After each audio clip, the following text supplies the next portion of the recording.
beginnings. Is there someone listening to me here this afternoon who is feeling that perhaps she could be performing on an international stage? Had she go down to this calling 20 years ago?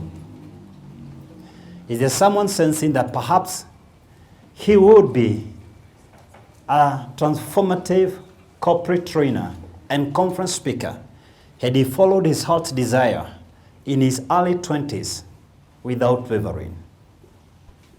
Is there someone listening to me here this afternoon who feels perhaps he or she could be a CEO in a multinational corporation had she learned early along the art of personal branding and the art of winning with others? Is there someone listening to me here who feels perhaps they will be an entrepreneur creating job opportunities to hundreds of people had they been bold enough to implement that innovative business idea?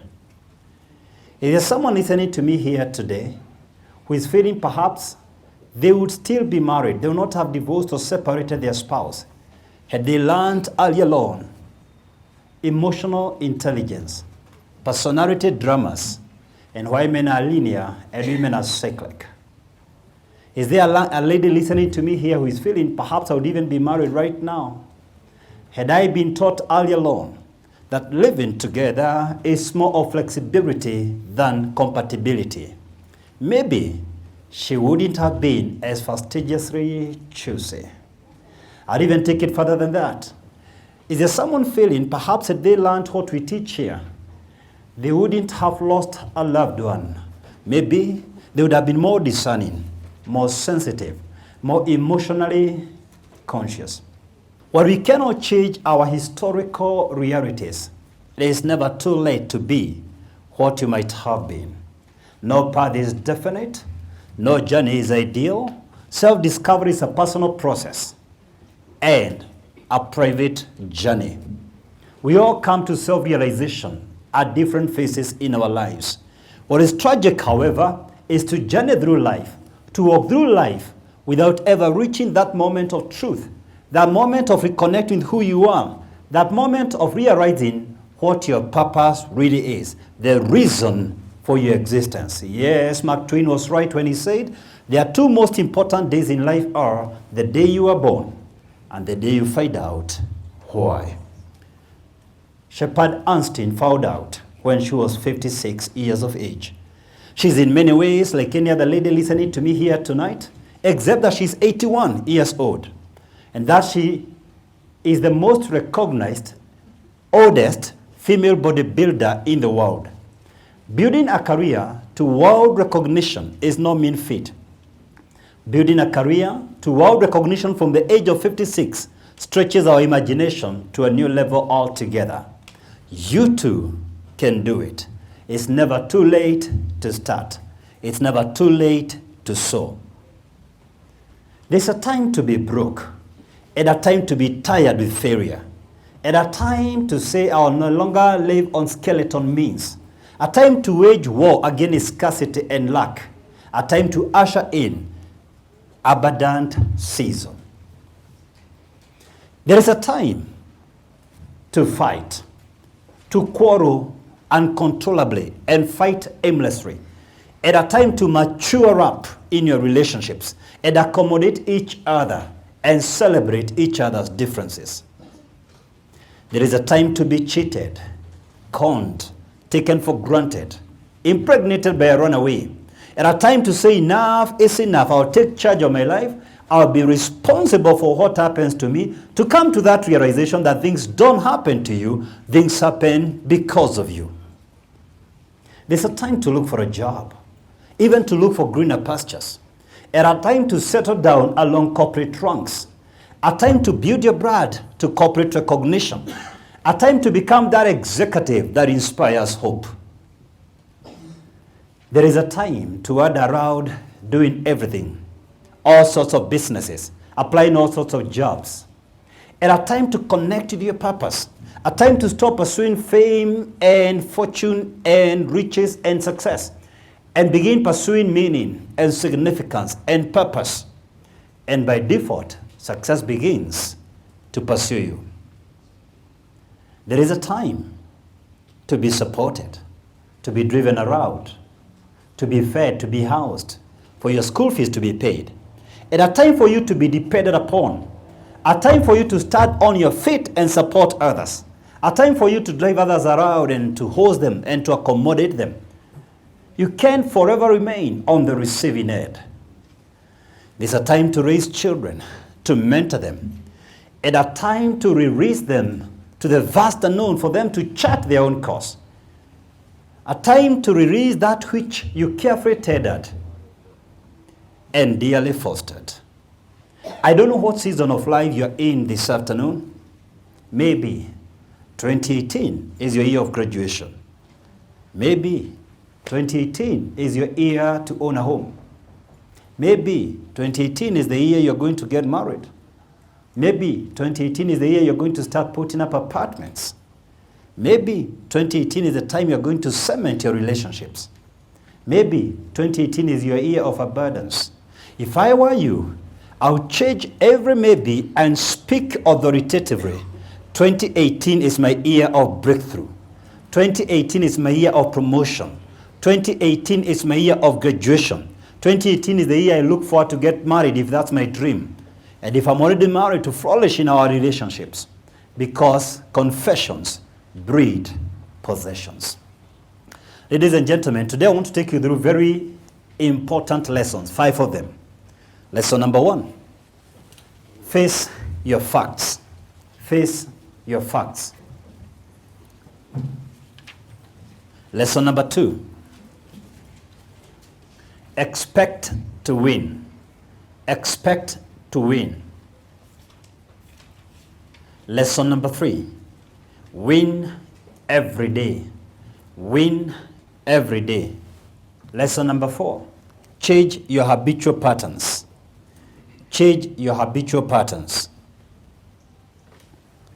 Lesson number 5 and the last one, rewrite your story. Rewrite your story. Lesson number 1, face your facts. 4 young men, very nervous, were invited for their very first audition recording by the executives of the Decca Recording Company. The executives were not impressed. As a matter of fact, one of them said as they dismissed these guys, I didn't like their sound. Groups of guitar are on their way out. The group that was dismissed is known as the Beatles. They have since become the greatest band in history. Among many other accomplishments, they have sold over 1 billion records. And they lived together as a team for 37 years, the longest lifespan of any internationally recognized band. I ask you today, have you been dismissed? Have you been turned down? Have you been rejected? Have you been looked down upon? Have you been fired? Have you been broken-hearted? You see, life is understood backwards, but must be lived forwards. You've got to make sense of your past for you to learn to deal with it, settle it, and make motion forward. You might need a life coach to help you connect the dots so that you can look to your story backwards and forwards. I like saying it this way. Unless you identify the missing link, the passing of time will never alter your outcomes. John Maxwell perhaps puts it in a better way than me. He says that, I quote, experience is not the best teacher. Evaluated experience is. I translate that to mean you can have a long, wrong experience. You can be married for 30 years, but you have such a wrong experience you don't qualify to guide anyone. It has always been a chaotic relationship. You can be in business for 40 years, but you've never graduated from a kiosk downtown. You can't offer advice for others how to grow their businesses. You can even lecture for 30 years the wrong way and mess up with students. You can have a long, wrong experience. What changes that is your ability to reflect and to evaluate yourself. A new year presents us with an opportunity to evaluate the last 366 days. And right now, I just want to invite you for just a few moments for you to reflect about the past 1 year. It is dangerous for you to begin the year 2018 and start living your life running up and down without taking moment to take stock.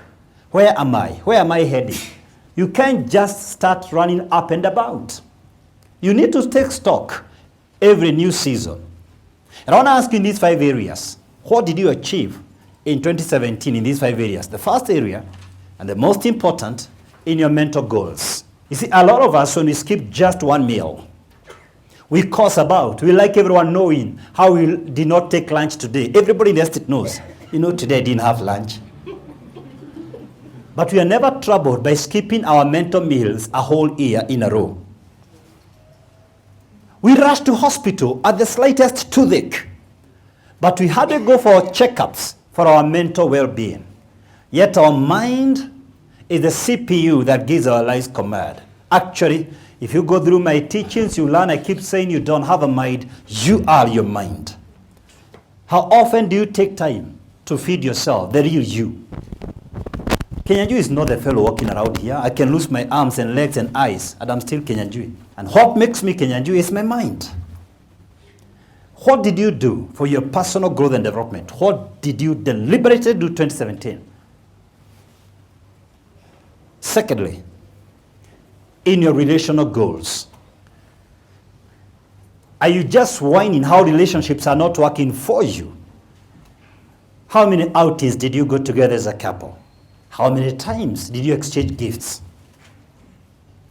What have you done together this week, the whole of this week? I've jogged every day with my Mercy. And besides achieving our health goals, it also increases our endorphins, our ability to bond. Do you like it? In the marketplace, did you enhance your networks? Or are you just complaining how doors are closing for you? Thirdly, in your career goals, did you hit your targets? Did you achieve your KPIs, the key performance indicators? If you have been with me for some time, you know I teach you not to achieve your targets, but to exceed the targets, to exceed expectations, to go beyond expectations. What did you achieve in the corporate world? Have you been earmarked for possible rewards and possible future promotions? And if you're in business, did you expand your customer base? Did you enhance or open up new market frontiers? And even more importantly, what were your turnovers like and profitability?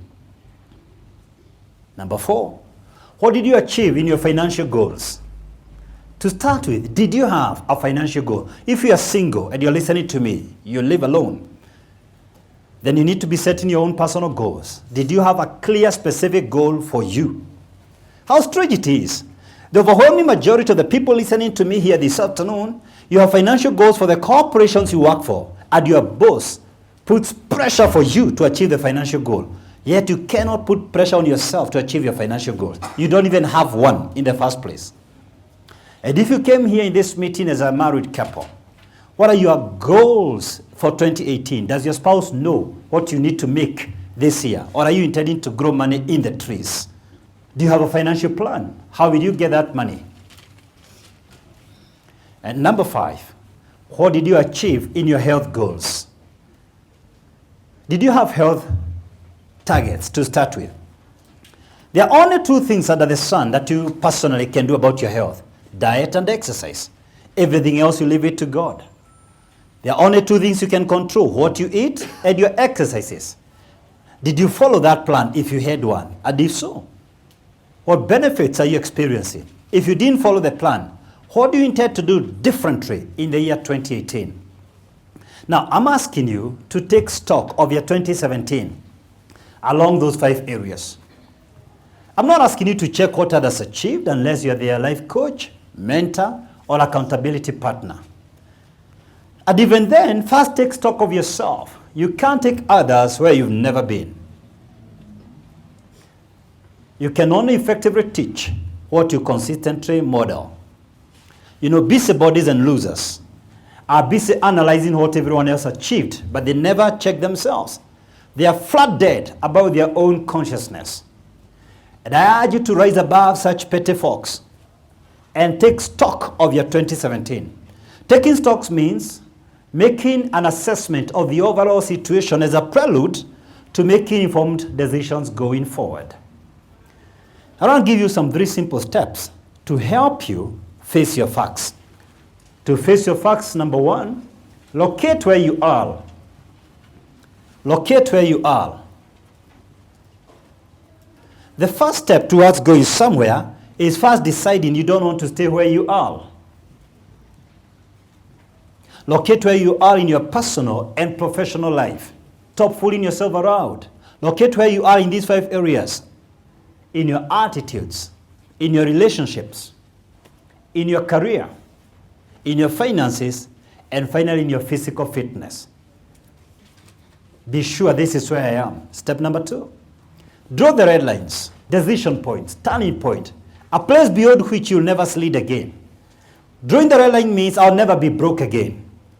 In the next 2 years or 3 years, maximum 4 years, I'm not going to pay rent again. In the next 6 months, I'm not going to weigh these kilos again.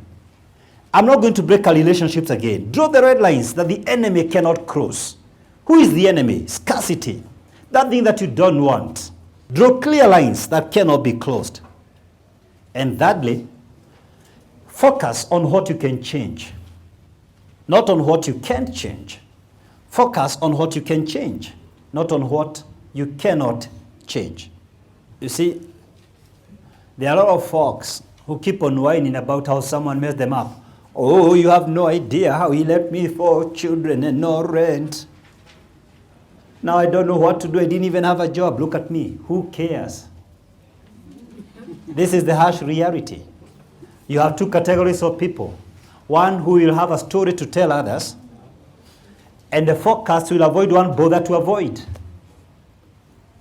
So why go preaching that story? Rather than focusing on how he left you, focus on building more meaningful relationships. Focus on advancing your career. Focus on completing that degree you have failed to complete. Once you train your eyes too much on the door that is closing, you will fail to notice the window that is opening. If you keep rereading the last chapter, you'll never open a new chapter in your life. And so I urge you tonight, do not dwell on what might have been. Look at what can be. What are the possibilities before you? Are we learning something? Yes. Lesson number 2. Let's go to lesson number 2. Expect to win. Wilma Rudolph was the 20th child of her father's 22 children. She was born prematurely and her survival was doubtful. At the age of 4, she contracted pneumonia, scarlet fever, and polio that left her with a paralyzed left leg. It was supported by a big metal brace. Thankfully, by the age of 9, she recovered from polio and she was able to walk without that metal brace that supported her left leg. At the age of 13, she developed a rhythmic walk that doctors said was a miracle. But that same year, she decided she wanted to be a runner. And she entered a race and lost. She came in last. She entered the second time and came in last. And from then on, every single race she entered, she came in last. And everyone who knew her unanimously urged her to quit. But she couldn't rent. She couldn't hear none of it. She kept on trying. Actually, one day, she won a race, and another one, and another. And from then on, she won every single race that she entered. In the 1960 Olympics, she won 3 gold medals, 100 meters, 200 meters, and together with her teammates, the 4x100 meter relay. And she was announced the fastest woman on earth, one whom the doctors said will never be able to walk again. Mark you, she was not participating in Paralympics. She was participating in the normal Olympics. Wilma saw herself as a winner. She ran to win. She expected to win, and finally she did win. There was a perfect harmonic agreement between her expectations and her eventual reality. Let me say this, ladies and gentlemen. There's a perfect harmonic agreement between your expectations and your reality. Your outer reality is a reflection of your inner reality. Your outer reality is a reflection of your expectations. You'll never rise above your expectations. You cannot cheat your subconscious mind. A lot of people expect to fail and they end up not disappointed. They expect to quarrel with your spouse tonight. And believe me, you will not be disappointed. They expect to divorce. They expect not to attract a life partner. They expect their business to collapse. They expect to lose their job. They expect to be sick. They expect to be in an accident. They expect to die. You know, we come in this life with no expectations, no attitudes, no opinions, no policies, no values. Our well-intended parents and teachers simply indoctrinated us with their set of beliefs and opinions and values, which largely formed our worldview and our early perspectives. Frame of reference, if you like. No wonder for most of us, we are not conscious about our thoughts.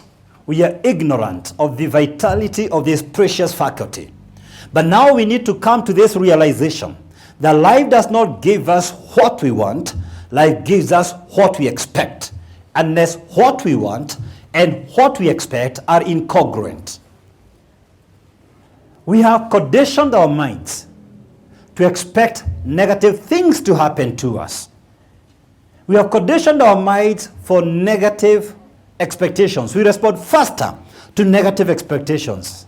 As a way of example, in Kenya, for instance, whenever meetings like this are announced, a lot of us don't respond. We react to the fact that we are likely to be conned by another crook.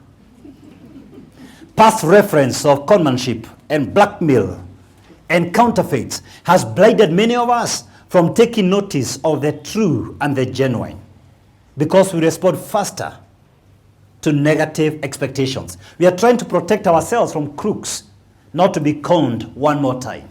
To overcome this conditional neurobias, you need to interrupt the flow of negative thoughts and negative expectations by repetitiously and consciously generating as many positive thoughts as humanly possible. Positive assertions, even if they sound illogical and seem irrational, will still generate positive results, I guarantee you. In any case, negative expectations will make you a captive of terror and a victim of fear, living under the bondage of failure. Positive assertions provide new instructions to our subconscious mind, which then executes our conscious orders. Your subconscious mind, in its pure and natural state, is non-judgmental. It doesn't decide what is good or bad for you. It doesn't even decide what is wrong, evil, or good. It doesn't even decide what is in our best interest. Our subconscious mind simply implements our conscious orders. In summary, our subconscious performs our conscious orders. So in 2018, expect to win. Do not expect to fail. Expect to be healthier than a racing horse. Expect money to flow like a never-ending stream. Expect your marriage to flourish like you've been hit afresh by Cupid's arrow. Do not verbalize what you don't want as a fact. For example, if you have no money in the pocket, resist from confessing I am broke and begin to say customers are starting to flow in my business. Where I work, I'm expecting a raise. I'm expecting tenders to cross my path. If you're unwell, don't vocalize it as a fact. Begin to vocalize the healing. Begin to vocalize the solution. For that solution does exist somewhere in the universe. And speak in the affirmative present tense, the now language. Don't speak about tomorrow, an elusive future tense. Don't say, I will be having money. Say, I am doing well. Speak the I am so that it begins to happen. I will be is elusive. For in higher worlds, time does not exist. What models your reality? Your model of reality is your life signature. The true asset of who you really are. No one can coerce you how you want to live your life. living your life is the greatest art of all, but majority of people are not conscious of this art. Astute students of life, however, are deliberate about their life signature. They don't just live. They are conscious about every single moment they live. And therefore I urge you today to think closely about your beliefs, because your beliefs are your personal laws. In this auditorium this afternoon, we have different laws. For example, I believe opportunities are all around me. I believe Kenya is the best nation for me to live. Believe me, if I had a different belief, I would have relocated. If you don't believe you have an opportunity in this nation, I advise you to relocate as soon as possible and go where you think you have a chance. Otherwise, you'll be a miserable failure. Life is too short for you to wander faithless. We have different sets of laws. What guides you? What's your model of reality? That's the question I'm asking. See, many of us have preconditioned our minds to just operate within comfort zones. In 2018, dare dream beyond what you dreamt before. Retrain the eye of your mind to see what you've not seen before. I even invite you to listen to my video on breaking vicious cycle. And please learn about what I taught about dream goals. I challenge you today, get your eyes off your undesired current circumstances and begin to project to your desired goal. Focus on the finishing line. You are expected to win. You are being waited for at the finishing line. You've gone through a lot, but you're expected to win. You've gone through depressions, but you're expected to win. You are destined to win. Don't prepare to fail. Don't practice to fail. In 2018, expect to win. Expect it to happen. Expect last year to be the last year that you missed that goal. Expect to graduate this year. Expect to get your own home this year. Expect to buy that new car this year. Expect to take your children for holiday this year. Expect favor to come your way this year. Expect to get married this year if that's your dream. Expect your relationship to flourish this year. You'll never rise above your expectations. Talk like it. Expect a miracle. Walk like it. Talk like it. Expect to win. Lesson number 3. Win every day. Watch this. Irrespective of what you do or do not do, on 31st of December this year, you're going to have some results. If I asked you in this hall, how many here have a goal? Almost 100% of you here will admit in the affirmative. But I want to ask you a slightly different question. How many in this live audience have written down their goals for 2018? You can't hit a goal that you don't have in the first place. Writing down goals clarifies your goals. It clarifies thoughts, clarifies your thinking. Writing down goals makes you focus. You are very clear with what you're pursuing in the course of that period. Writing down goals gives you a basis for evaluating performance. You are able to take stock of where you are against a certain yardstick. Writing down goals enhances creativity and innovativeness. Let me share one of our goals this year. In the very first quarter of this year, we intend to start a training center. Later on, a conference center. But believe me, before 1st of April, we'll be having a training center. Not our monthly meetings. A number of you have come for our specialized courses, like the one I was training for public speakers, or our purpose courses. We'll be training them from our facility. And because we had already decided to do this year, I visited a training center in Virginia that looked like what I want to put up. And we realized we can't get the furniture locally. We'll be buying them from Dubai. So when you write down that goal, it enhances your creativity. Now, by a show of hand, let me ask you one more question kindly. How many desire to achieve your goals in 2018? Thank you very much. People who desire to achieve their goals wake up when it's convenient. People who desire to achieve their goals sleep when it's convenient. They make phone calls when they feel like, based on moods. People who desire to achieve their goals, when they feel like sleeping, they just snore. They wait for the traffic jam. Committed people do what it takes to achieve their goals. Convenient people work on feelings. Committed people work on purpose. Committed people do not give stories. You know, I would have done this, but there was no capital. Those are stories. If they don't have a certain skill, they'll acquire it. If they can't acquire it, they'll outsource it. But they will have no story to give by 31st of December. They are inspired by results. And so they can't allow stories to stand between them and their result. This is what I'll suggest for you. The very first step towards achieving any goal you want in life is to really be driven by something larger than you. The very reason for your existence. I call it your life purpose, your lifelong goal. Now, ladies and gentlemen, I am so passionate about purpose. I don't even want to diverge into that subject. But let me tell you this, a fact of life. Life is an uphill assignment. Why add friction to it?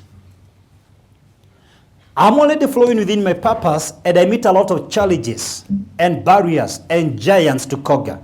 How much more when you're flowing against your own current? A shark is powerful and mighty, only within its domain. Once you get it out of the sea into dry land, it can be killed by a domestic dog. Why on earth would you dare swim against your own current? The beginning of fulfillment in life is discovering your life purpose.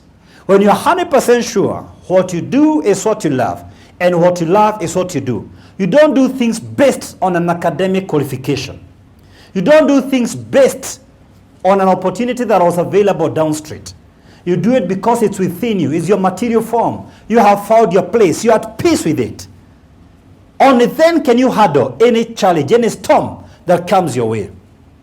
If you follow me at any given moment, you can tell without a shadow of doubt, I'm operating within my domain. It acts as a magnet, and let alone this year, I'll be taking you through a subject called personal visioning. And this is the reason I have established purpose classes for 12 good hours in a row. This coming month of February, we have 12 hours of transformation. This will be our 7th season to take people through this. If you have not connected with who you are, if you have not truly found your place, I urge you to sign up for this class. And I'll even give you a discount we have not given before. These classes go for $20,000, inclusive of meals. I'll give every registered Sense on One member a 50% discount. 10,000 shillings. Thank you very much. Come for the 12 hours. Some people seated here had to pay 20,000. You come. We'll go through this class with you. Find your place. Connect with who you are. Every single year, every single day you wake up, you'll have such an energy. You look forward to doing what you love doing. Even over Christmas, even over holidays, even when I'm swimming, I'm still trying to produce the messages I want to give. I'm too obsessed by my purpose, by my calling. And until you reach that place, life has no meaning. You can make money and be miserable. But again, that's a subject for another day. Assuming that perhaps you know your purpose, then you need to break it down to 3-year goals, then to your annual goals. My purpose this afternoon is just to discuss with you your annual goals. Once you've decided this is what I want to achieve in 2018 in 5 areas. In your mental goals, in your relational goals, in your career goals, in your financial goals, in your health goals. Then you need to break it down to 90-day goals and have given a talk on the same subject. You can search for it. Secure your life in 90 days. Go through it. But then we need to move from being goal setters to goal achievers. And this is where the rubber meets the road. This is the point I need you to take home. If there is any take home from this meeting, it's what I'm going to tell you right now. It is going to convert you from being a goal setter to a goal achiever. And this is the message, very simple. Win every day. Win every day. This is how it works. Decide what you're going to do this week, the weekend before. Every week, decide what you're going to do the weekend before and write it down. Every day, decide what you're going to do the night before. Don't decide in the course of the day. You're going to adjust your agenda conveniently. You've got to decide the night before. Morning will come anyway. It has no choice. The question is, are you prepared for the morning? You have already decided this is what I'm going to do tomorrow. When you're deciding what you're going to do the following day, ask yourself, I have these annual goals. If I was only to do one thing, just one thing to achieve my goals, what is this? If it's only one item, please pursue it to its logical conclusion, whether it takes 3 hours or 4 hours or 5 hours. Say no to everything else and pursue that one thing to its logical conclusion. Now, stop writing for a minute. Look at my eyes just for a moment. Never go to sleep until you win today. Never go to sleep until you accomplish your agenda for the day today. Failing is not an overnight event. It is failure to make that telephone call today. It is failure to see that client today.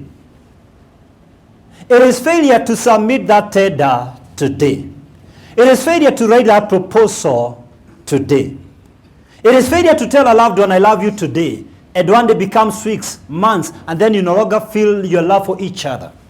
I've tested these things in many ways. When I enrolled for my PhD, I say with humility, and I have a number of witnesses in the hall here, including a colleague lecturer who is in our midst. I did in 3 years. I was the only student who graduated, being the first student who graduated in the country with project planning and management PhD. My classmates are still in class doing their thesis. Most of them perhaps are sharper than me. The only reason they have not yet graduated is that they postponed it to another day. They rescheduled the assignment to another day. You see, life is not divided into semesters. You've got to do it yourself. In your early days, someone planned goals for you, albeit unawares. You did not know it. When you enrolled in class 1, in our 844 system here in Kenya, someone had set an 8-year goal for you. And you knew she will examine you, whether you like it or not. And so most of us became serious only the last year. Because the goal was there. Then every year you examined. Every time you examined. Every day, let me tell you this. Every 40 minutes, there were clear lesson objectives and clear lesson outcomes. And this continued in high school. Then suddenly you found yourself out of high school or college and nobody was planning your life. One day turned into 1 year, into 10 years, 15 years later. When you look behind, you had nothing to show for the many years of work. You sense some wasted years within you without realizing what happened. What became of me is because you joked with the SI unit of life. The SI unit for life is the day called today. The SI unit is day, not week, not month, not years, not decades. You only need to joke around with your day. The Lord Jesus taught, give us this day our daily bread. He further said, every day has its own trouble. King James 4, every day has its own needs. Late last year, I went with Daisy, who works with me, to Mombasa to consult for a corporate organization, and they took me to task. I was taking them through policy developments. And they said, Doc, look, you helped us develop a business plan 3 years ago, but it's not working. So I told them, okay, fine, let's face the facts. Let's start with the first things here. How are you evaluating performance? And we are going to start with marketing department, because these are the guys who are bringing the business home.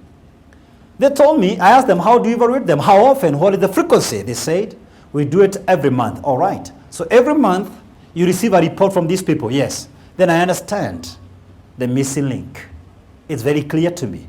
If I have to give a report at the end of the month, I can tell you I visited company XYZ. I can give you a nice story.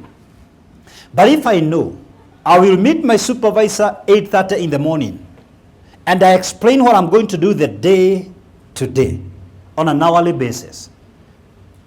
I tell him I'm going to make 5 phone calls, and I'm visiting 3 clients. And I'm going to meet the same supervisor at 4:30 before he releases me for the evening. I can give a story today about company X and Y and Z, but I cannot repeat that story 4 days later. Does that make sense? Yes. And believe me, that's what we do in our office. In fact, in our office, people don't tell me I'm going to make 10 calls. I don't listen to those stories. I ask, who are you calling? I want to write their name so that I hear the names you're going to give me tomorrow. You can't fool people for a day, but not for 3 days. But if they're going to give me a report at the end of the month, we will never sell our online programs. We will never take our programs to KBC or to airline companies. We will not be doing the trainings we normally do. And every single week, come this Monday, I have no breathing space. Our diary is extremely booked. It's overlapping because we have learned to measure goals on a daily basis. You people are nice people. You're godly children. You're God-fearing people. And you have never asked yourself, what happens 10 years later? You have been tithing and there's no breakthrough. Here is the secret. My people perish due to lack of knowledge.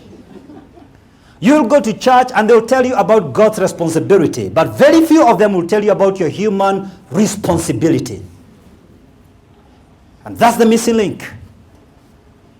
Unless you win per day, you will end up as a failure. If I know what I'm going to do today to win, and I repeat it tomorrow, and I repeat it 3 days later, then I have developed a prototype, a masterpiece that I can run with. And for the women and the ladies in our midst, I have a suggestion for you.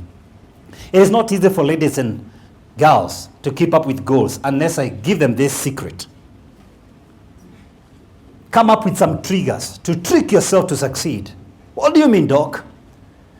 Come up with a sticker for what you're going to do today, and stick it on the mirror where you keep watching yourself to remember what you're supposed to achieve today. Some of you, the first place you go is the mirror. Some of you like food. The first place is the fridge. Stick it on your fridge door. So before you can pick your bread, you first remember your goals. Men and women alike, most of you are addicted to your phones. Every day, stick something on the screen of your phone. You are unable to call anyone before you see your goals. Come up with triggers. Do not leave this place without making that decision that I must win the day today. Sometimes I've thought to myself, I've taken people through purpose classes. Some have succeeded, majority have not. How do I know? Those who succeed tell me. Last year alone, 3 people called me, very excited. They bought their very first cars.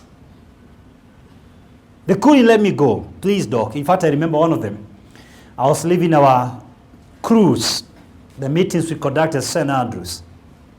She said, I can't let you go. You've got to dedicate my car. You convinced me I can do it last year, and I have done it. And I came here to show you that. You can imagine the thrill, the joy, the excitement in my heart.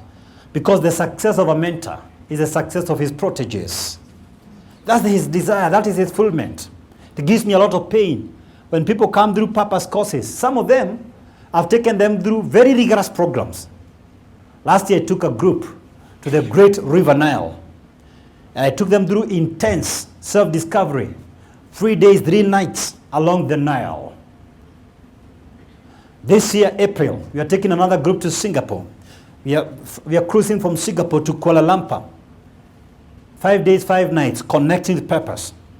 August, we are doing this for the diaspora community, all the way from Southampton in England to Italy. And by the way, some Kenyans who are seated in our midst here paid. Then I've asked myself, how come some of these people, after going through such rigorous training, I never hear any testimony? And this has been disturbing to me. And I thought to myself, when I was taking them through purpose classes, we were able to identify what they can do on a day-to-day basis. They wrote it down on a piece of paper, others on a notebook, but they didn't know what to write in February or in March or in June. And I decided I'm going to address that challenge. And I developed a tool for you. I call it the organizer. So I developed a tool for you. It's called the organizer. I'm giving you this tool so that you can write it. You can write your goals every day, hour by hour basis. Then you have a place for your contacts, who to contact, and the projects, and how to break them down. The reason I'm doing this is so that I don't give you ideas on how to win per day, and then you wonder, so how am I going to plan per day? So I've done it for you. A couple of things about the organizer. Number one, the organizer will help you break down complex projects into small, manageable tasks. The secret to getting ahead is getting started. The secret to getting started is breaking down a complex project into minute tasks and then starting on the first one. Secondly, the organizer will help you to have an order. It will make you orderly. Rushing from one activity to another can be freaking exhausting. The hour has come, you stop confusing motion for progress. You stop confusing activities for accomplishments. You stop confusing processes for results. You stop confusing stories for deliverables. And the organizer will keep your day orderly. Thirdly, the organizer will help you to monitor your progress. As you take in what you've done, the completed and the uncompleted tasks, you're able to tell where you are against where you're supposed to be. You can gauge the progress of your day-to-day activities. You can see the tasks accomplished and the ones that are pending. Fourthly, the organizer will create a memory outside of you. You see, the average human being can only hold a maximum of 7 pieces of information for only 30 seconds. If you try to hold more than 7 pieces of information at the same time, you are setting yourself up for failure. The organizer will help you to keep aside that which you do not need in the present so that you can immerse yourself deeply into the present, which is the prerequisite to optimal performance. Because you know you have recorded it somewhere, it doesn't bother your working memory. So the organizer will help you to remain focused. Number 5, to help you remain focused and to keep up from secondary activities. That means if I'm going to decide today on Saturday what I'm going to do tomorrow on Sunday, what the organizer will help me to do is to avoid secondary activities. Life is very tempting. A lot of emerging opportunities will rise up. If it was not recorded in the organizer and you detect it to be an emerging opportunity, I request you to make a phone call to your accountability partner and tell them, hey, I'm deviating from what I planned for the day today. Because some of the things you're running for could be conmanship. These things you engage in emotionally, thinking they're opportunities, that's where you get conned. So the organizer will help you to focus on the main thing, keeping the main thing the main thing. All right, Doc, we agree we need the organizer. At this time of age, why a manual organizer? The Forrester Research, a very renowned research group, conducted a survey on successful CEOs, and they found out 87% of all successful executive officers complemented electronic gadgets with notebooks, even in the boardroom. They believed in writing. And that is why we keep telling students to take down notes. Even in this forum, those among you who are writing down notes on a comparable scale will have a higher retention of the message. You can't argue with me on this point. I can present over 100 messages offered, and while I do not want to ignore the role of God's gifting, I have never, ever presented any message without writing it down. Writing enhances your retention, your creativity, and even your ability to conceptualize concepts. Writing has its undeniable place today. One of the most prolific and most respected authors, researchers, and writers, and professors of education psychology, Virginia Banija, argues that writing down notes activates the working memory far more than typing on electronic gadgets. So I suggest strongly, do not leave this place without picking the organizer. When you pick the organizer, write every single day what you're going to do the night before. Write in black or blue. Check for yourself every evening where you are against where you had planned to be. If you can meet your accountability partner per week, so be it, but at least once a month. And your accountability partner comes with a red pen. And then let's check per day. If you have achieved less than 80% of what you had planned to do today, you are headed for trouble.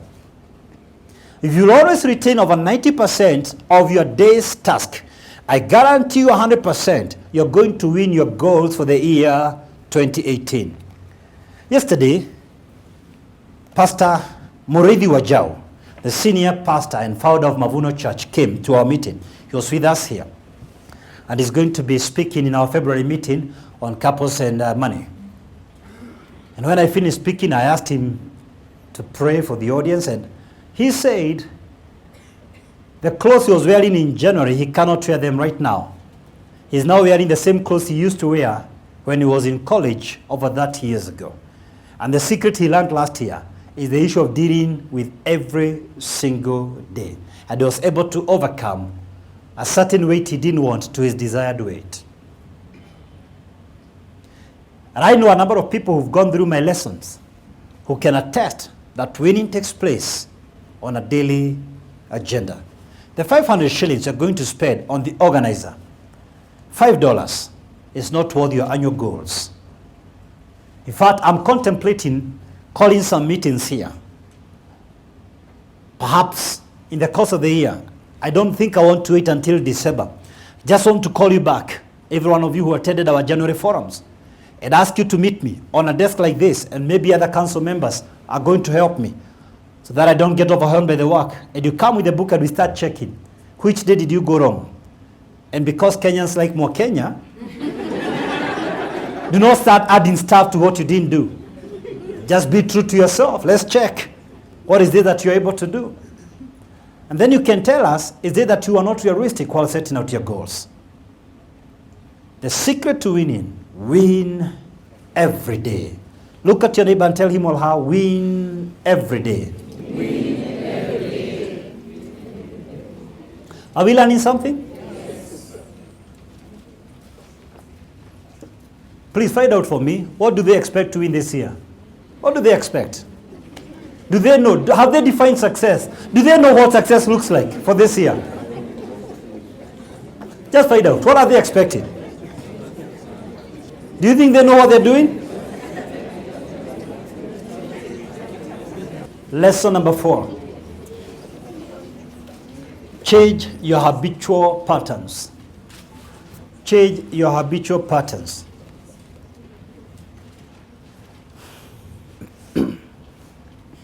To bring out this lesson on habits, there's a story I like giving of a man who walked down the street on a sidewalk. Unfortunately, he fell in a manhole. He didn't know that there was a manhole. It was not his fault. But he still struggled to get out there. On the second day, he walked down the same street along the same sidewalk. And he fell again the second time in the same hole. He pretended it was not there. I can imagine he was even closing his eyes.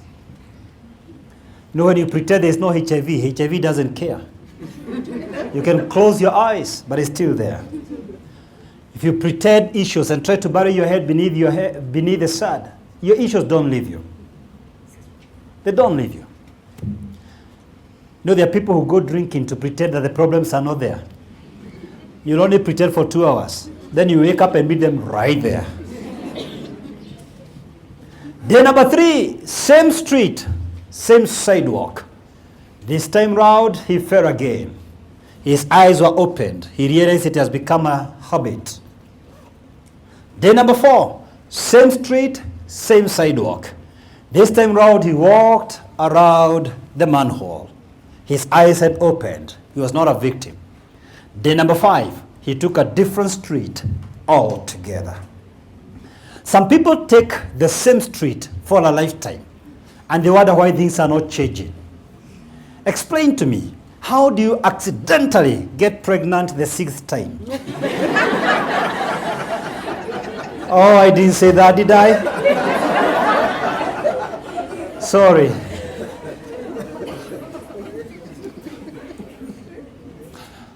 You know, reflection turns experience into insight.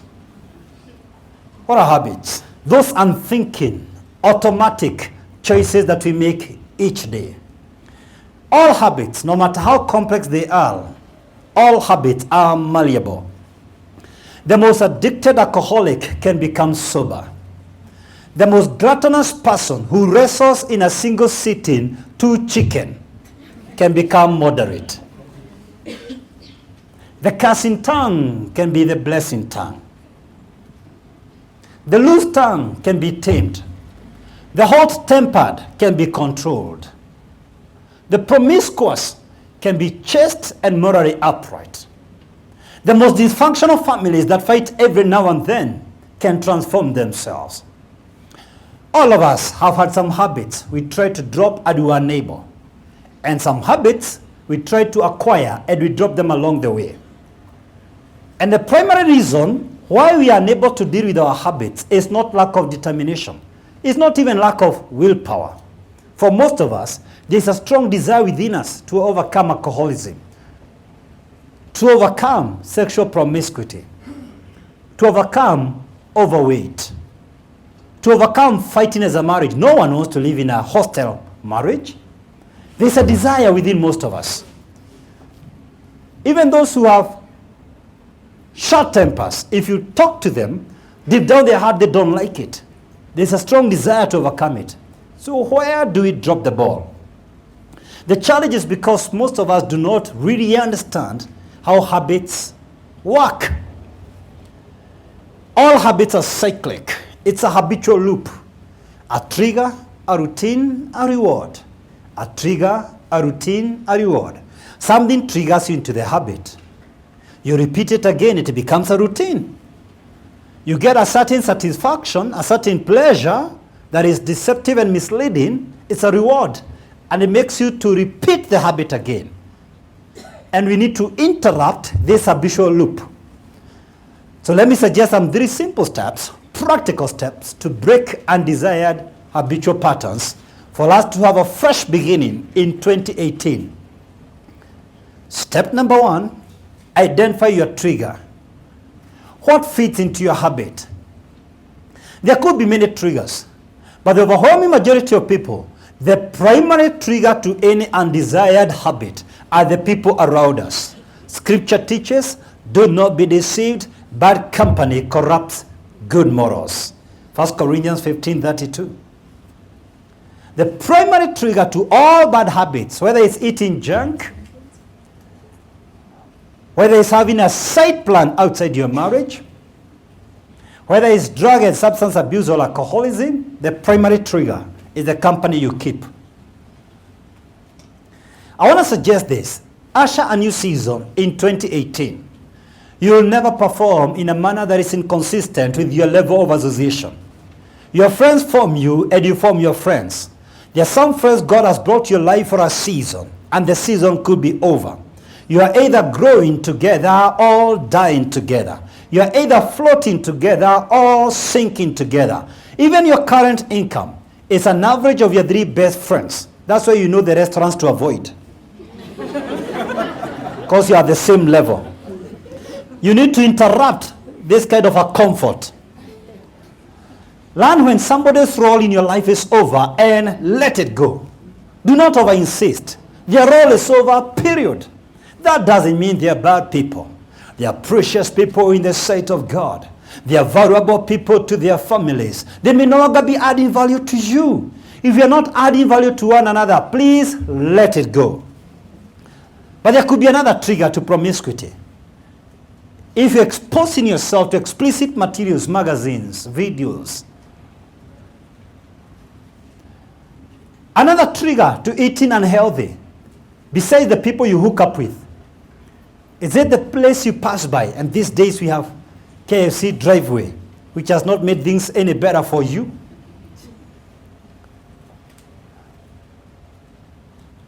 What is this that triggers you to do what you don't want to do? Is it possible one of the triggers to alcoholism is because you're stressed more than you would care to admit, either at home or in the marketplace, or both, and you're trying to look for solace? Step number 2, substitute the undesired habit with a desired habit. Substitute the undesired habit with a desired habit. I really need you to follow this point because this may liberate some of you for a lifetime.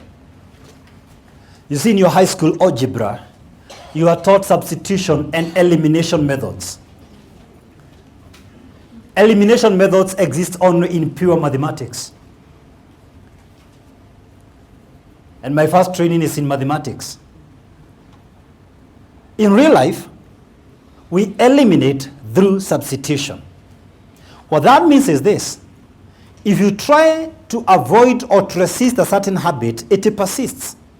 Whatever you resist persists. The way to overcome that habit is to replace it with another habit. Rather than going cold turkey on that habit you don't desire, replace it tonight. Let me make it practical for you. If the most vulnerable day in your drinking is Friday night, enroll for piano class. Enroll for a Spanish class. Guess what? If you decide you're not going to join your drinking buddies on Friday night, and you start watching TV at home, one phone call will make you very vulnerable. Do you agree with me?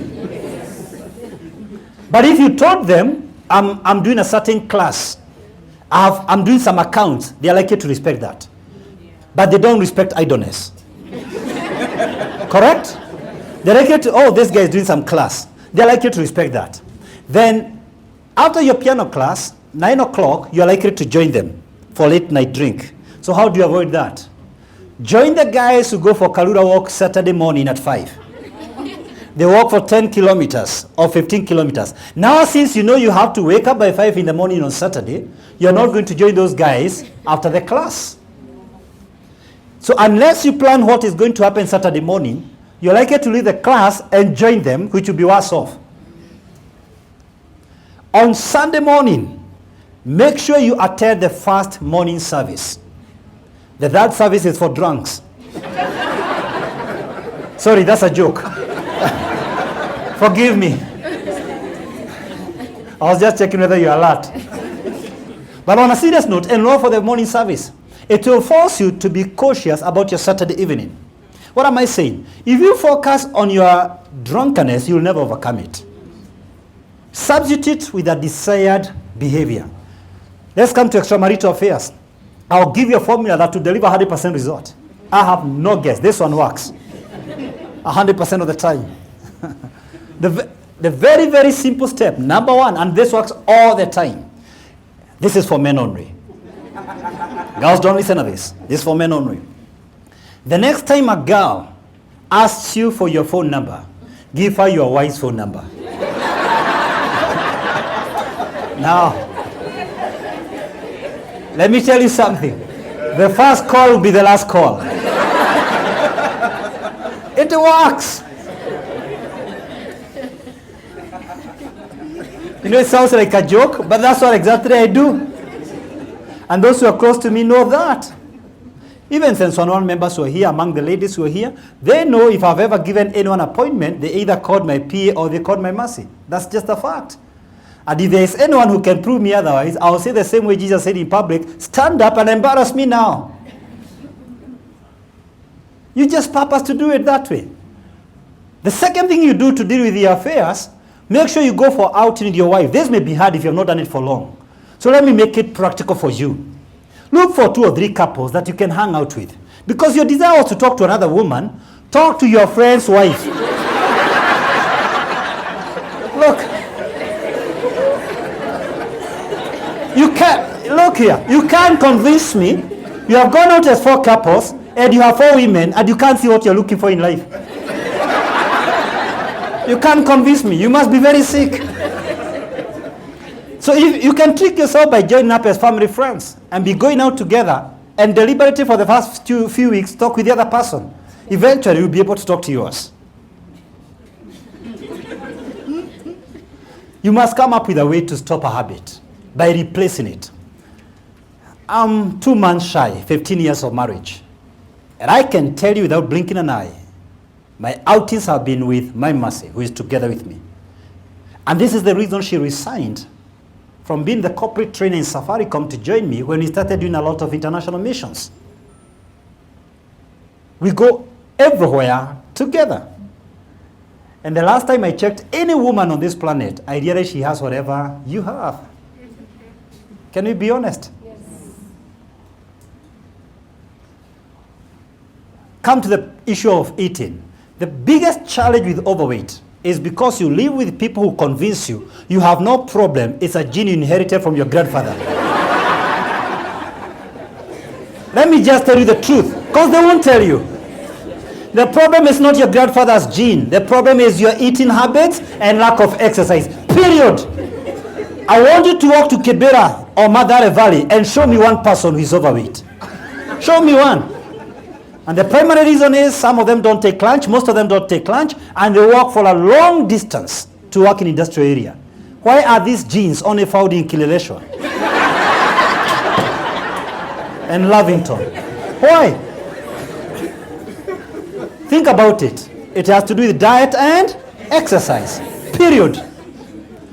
So how do you overcome it? First, change the people you hang out with who encourage you to go for fast foods. Get organized so that you prepare a proper meal. Get the organizer. Because one of the reasons you go for fast foods is because of being disorganized. I know a lot of people eat junk for one reason. They are so busy, they want to eat in 2 minutes. Pick the organizer. Organize your lunch hour. Take a good 1 hour. And connect with yourself. Or replace the habit by going for a health club during lunch hour. You will not hook up with people who are conscious about health and not change. I guarantee you.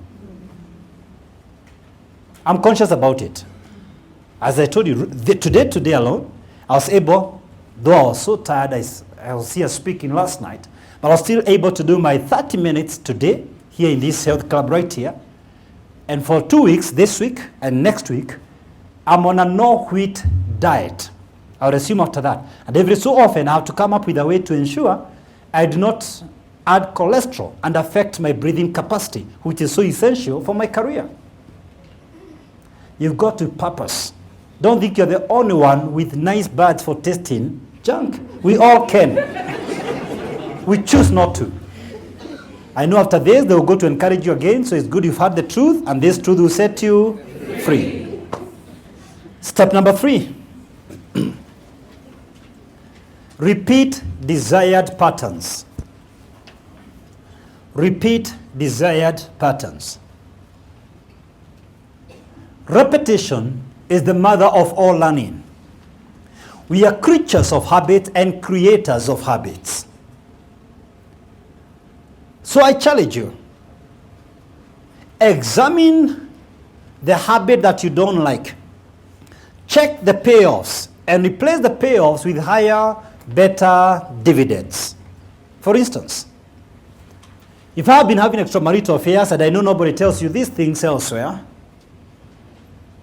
and I now decide to reform from 2018 and have a different life altogether, what are the higher, better dividends? I'll spend more time with my children doing homework. I'll raise a better generation after me, because I now realize if I invest in my children, I don't have to invest for my children. I'll have better time with my wife, and I'll have better time in the working place, because perhaps these other affairs I was having were distracting me from my key KPIs. Overcoming a habit that you never thought you can overcome will give you indescribable peace and boost your confidence to a manner and a degree you never thought possible. So trick yourself to win. Winning is not about personality types. It's about what you do on a daily basis. You overcome your behaviors by changing your daily routine. Winning is about daily practices, daily habits. Your take home tonight, daily. Lesson number 5 and the last one. Rewrite your story. Maybe before I give you the last one. How many plan to own their first car this year?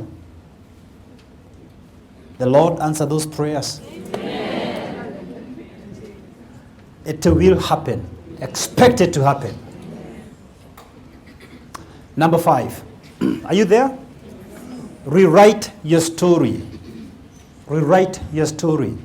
George Weah participated in the presidential elections in Liberia in the year 2005 and lost.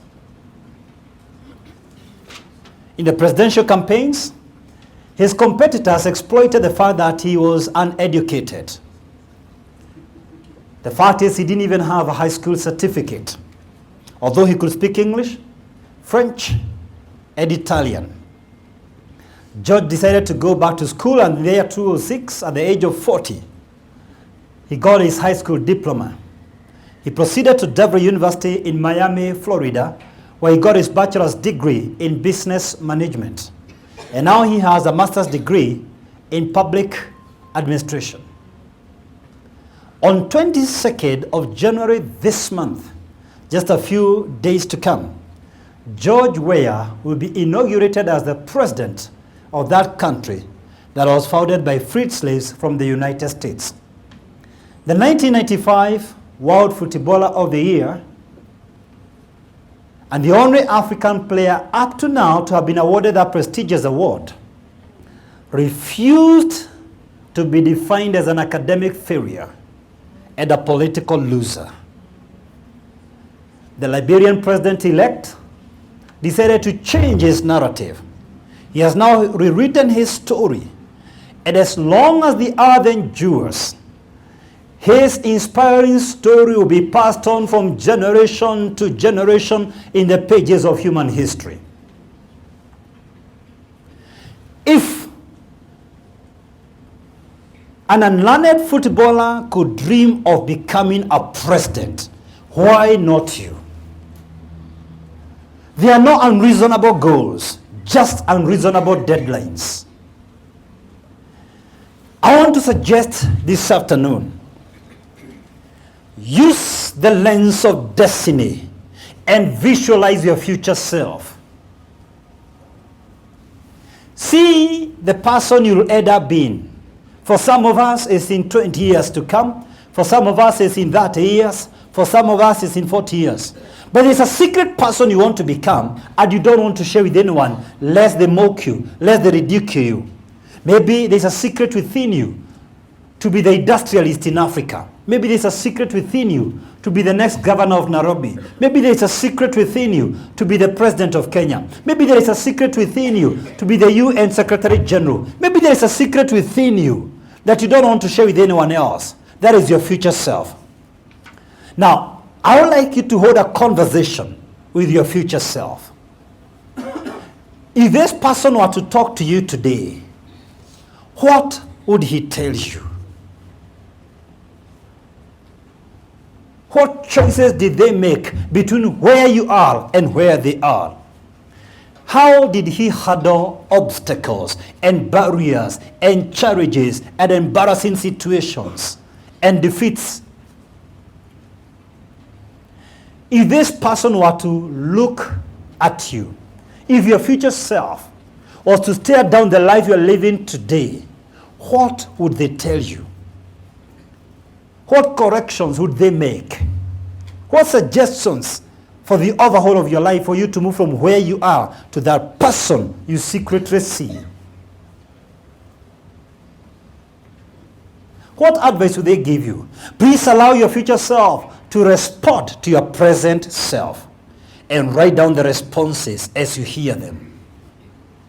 This is the story you are rewriting. And the reason I want you to exercise your imaginative power is because you cannot go where you cannot dream. You cannot reach where you cannot see. Did you have some childhood dreams? What dreams did you drop along the way? Pick them up. You have just one life to live. Ignite the sparks, the tiny sparks of possibility that dwell within you and execute the story of your dream into unquenchable flames of achievement. Life is not a practice awaiting the actual performance. Every moment you live, you're executing a final performance on your life stage. Life is not a dress rehearsal. Stop practicing what you want to do and just do it. You can't build a reputation on what you intend. Stop waiting for the person you want to become. They may never come your way. And start being the person you want to become.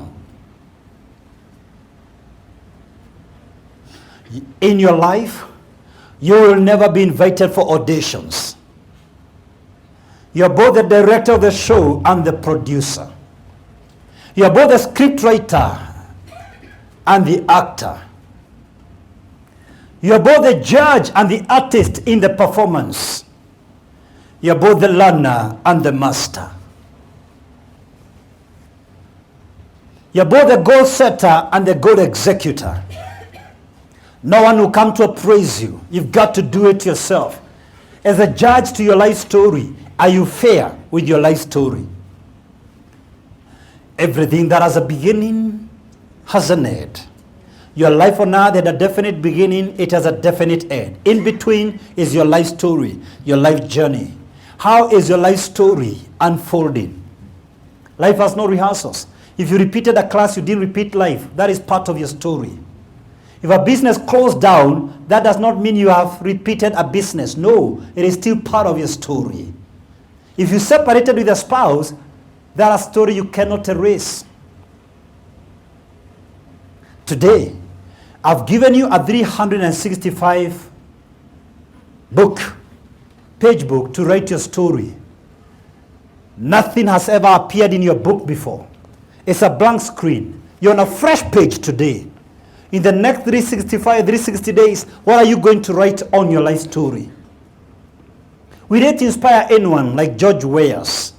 As long as you can hear my voice, your story is not yet over. God is not done with you yet. So stop projecting or looking at the ends that are closing. Don't cast your eyes to the ends that are closing. Open your heart to new beginnings. One day, when employees got to work, they found a note on the door, written these words: the person who's been hindering your progress, the person who's been sitting on your promotion in this company, has now passed away. You're invited for the funeral at the room prepared in the gymnasium. Initially, all the employees were sad. But after a few moments, they thought, I think this is a good thing. That now I can see the identity of the person who has been sitting on my breakthrough. And one by one, they all passed through the coffin. And when the first guy reached where the coffin was, and he looked inside, he left there in a sober mood, like something had pricked the depth of his soul. He couldn't talk to anyone. Inside the coffin, where they were invited as we traditionally do to give all us respects, he found nothing but a mirror. Beside the mirror were written these words: only you can hinder your progress. Only you can transform yourself. The only way for 2018 to be different is to realize we don't win by chance, we win by change. This change must be an internal process. And because this change is normally infinitesimal and invisible, very few of us are able to notice it. So we begin to notice the visible signs of success in other people. We admire big cars in other people, great businesses in other people, great relationships. Without realizing, we are gazing at a mirage, grasping at an illusion. We are admiring the fruits without studying the roots. without realizing that true success is not what is seen with the naked eye, but what happens inside of that person.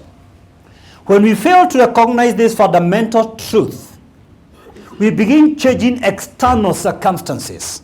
So we change from one business to another, or we relocate business premises or locations. We keep changing jobs because we think there is a certain boss who's been sitting on my promotion.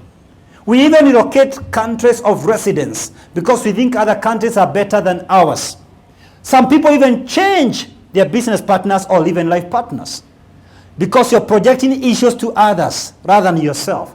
You think they're the ones sitting on your performance.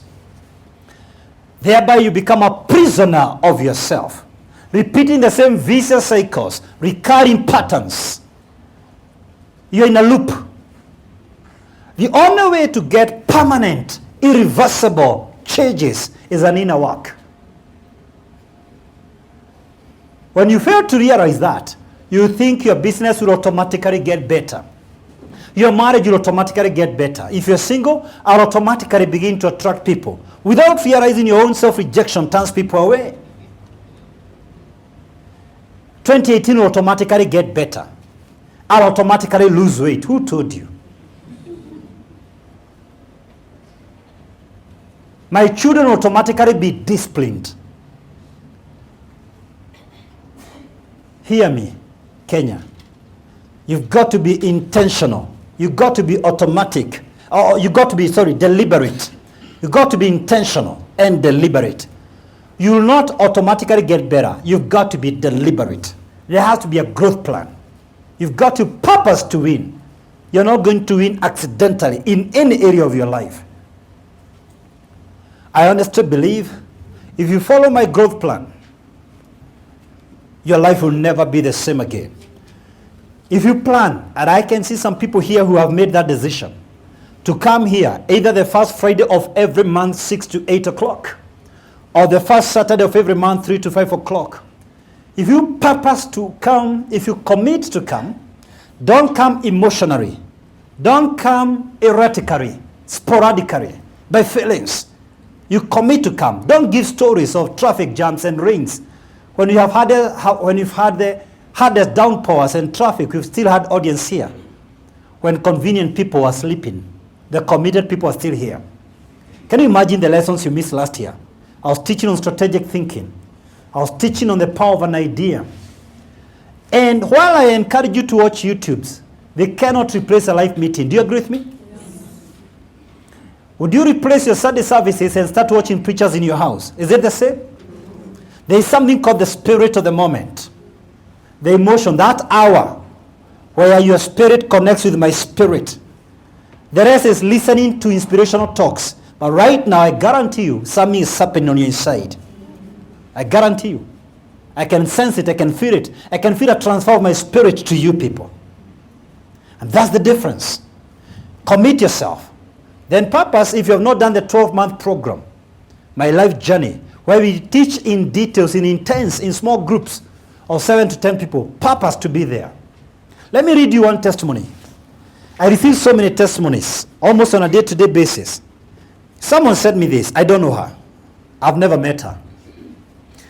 Dr. Kinyanjui, I could not let this year end without my personal acknowledgement. I first met you when you came to NPC Karen last year, and I've since become a member together with my son, who is in junior club. When you taught Vicious Cycle, I knew my life had to change. In summary, I got a new job, we bought some land, I was awarded 3 coveted awards in my organization, we moved into our own home in June, I've grown closer to God, I went back to the gym, and finally graduated with my MBA on Friday after 8 years. I started writing my goals down, I have my daily 5, I'm deliberate about growth, I'm annoyingly positive with lots of positive talk, I listen to personal development audio videos in the car each day, etc., etc. The list is endless. You have changed my life. I'm ever grateful for you. God sent you to me.